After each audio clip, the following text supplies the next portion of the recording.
Donc, on a le goût d'écrire, on ne sait juste pas vraiment où se lancer, on a des choses à dire, mais on ne sait pas par lequel commencer. Gabriel Marcoux-Chabot, comment on se lance, par quoi on commence dans l'écriture?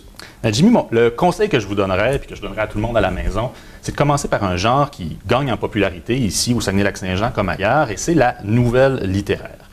Pourquoi je pense que c'est une bonne idée de commencer par la nouvelle? Parce que c'est, premièrement, un genre accessible. Tu sais, écrire une nouvelle littéraire, c'est beaucoup moins long qu'un roman. C'est beaucoup plus facile d'envisager de se lancer dans l'écriture de nouvelles et de la terminer plutôt que de se lancer dans l'écriture d'un roman. Et là, accessoirement, d'avoir ce qu'on appelle en anglais un feedback, de pouvoir la faire lire à quelqu'un, puis tout de suite se faire dire, tu sais, puis se faire motiver au final. Tout à fait, c'est ça, d'avoir un produit complet sur lequel on peut avoir un retour, pour lequel on peut trouver des lecteurs.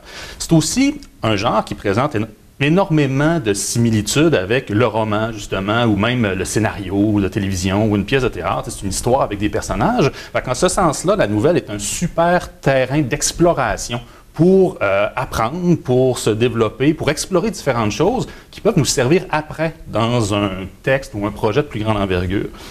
Puis finalement, la nouvelle, c'est un genre qui est une belle porte d'entrée vers la professionnalisation en littérature. Okay. Parce qu'il existe toutes sortes de revues, même de concours, qui invitent les nouvellistes amateurs à proposer leurs textes finalement. Et ici, dans la région, on a le prix Damas Potvin qui a été lancé, qui revient chaque année, puis dont la dernière édition a été lancée le 29 octobre dernier, sous la présidence d'Hervé Bouchard. On a jusqu'au mois de février pour envoyer des textes.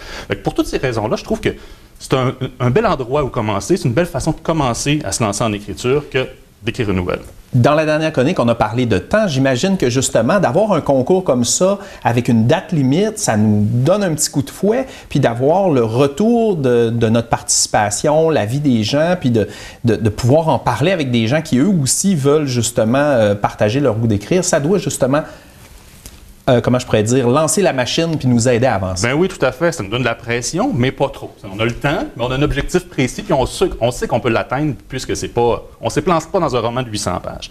Mais malgré ça, quand on arrive avec cette idée-là, disons que vous avez décidé à la maison d'écrire une nouvelle, bien là, pour commencer, il faut trouver l'inspiration. Vous pourriez avoir envie tout de suite de vous installer devant votre ordinateur ou devant votre cahier, puis de commencer à écrire votre histoire, parce que vous avez une vague idée en tête, puis vous pouvez le faire, rien ne vous en empêche. Mais ce que je trouve ce que je veux vous proposer aujourd'hui, en fait, c'est une méthode, une technique pour pouvoir aller au-delà de ces premières idées, pour raffiner notre concept, puis avoir quelque chose qui, tout de suite, va peut-être avoir plus de profondeur et d'originalité. Se faire un peu un plan d'inspiration.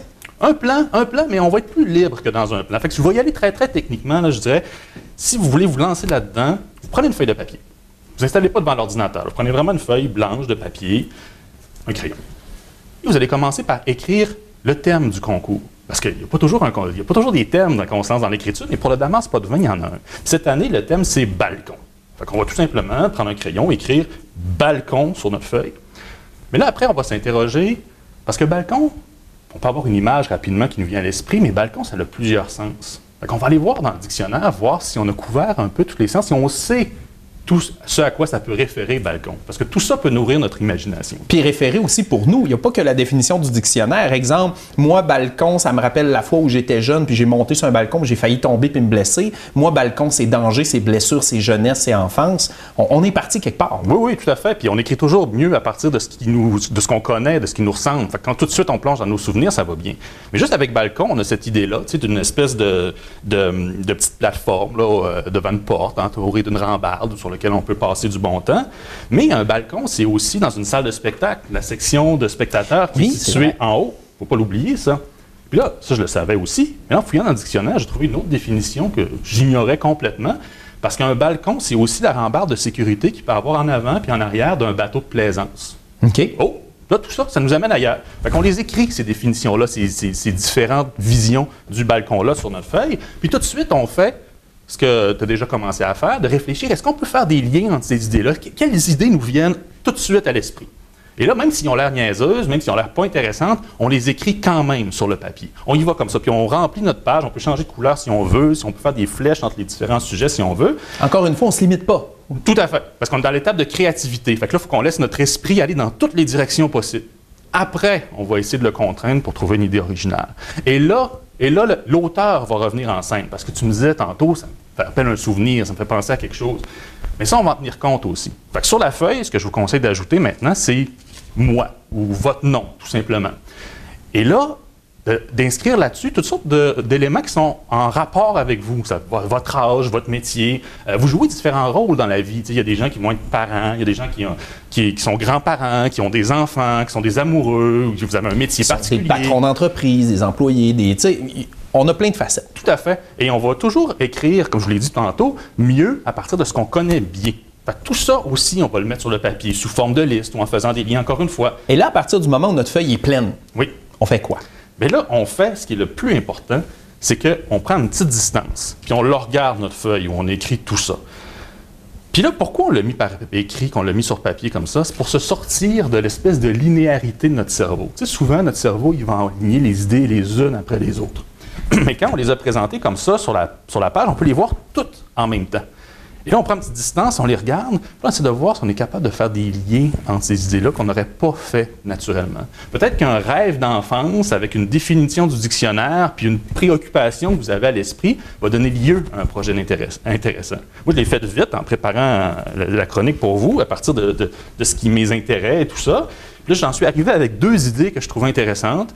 L'histoire d'amour entre une sirène puis son prince au balcon d'un bateau, mais en s'inspirant de la scène du balcon de Roméo et Juliette, faisant un lien avec le théâtre. Ça, c'est une idée que je trouve intéressante. Dans un autre cas, je me disais, je suis replongé dans un souvenir dans lequel j'étais un marionnettiste qui faisait des spectacles de rue, et là, on pouvait peut-être me voir d'un balcon, puis je me suis dit peut-être que je pourrais adopter un point de vue extérieur pour raconter un souvenir de ma vie. J'ai une piste pour une nouvelle. Puis je pense que à partir de là, on le sent quand on a une idée qui nous accroche. Ça se fait naturellement. Tout à fait. Mais c'est pour ça que je disais aussi qu'il faut écrire même nos idées niaiseuses, parce que des fois, en arrière de l'idée niaiseuse ou insignifiante, il s'en cache une autre qu'on n'aurait peut-être pas trouvée si on n'avait pas pris le temps d'explorer la mauvaise idée. En terminant, une fois que notre feuille est pleine, est-ce qu'on peut continuer plus loin? C'est quoi les limites?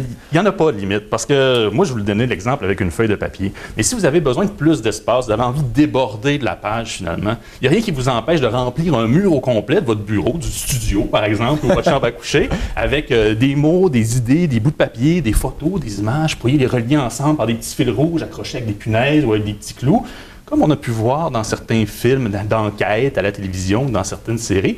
Parce que cette technique-là que je vous ai montrée aujourd'hui, et c'est pas moi qui l'ai inventée, c'est quelque chose qui existe, qui a un nom, ça s'appelle un schéma heuristique. En anglais, on dit mind map.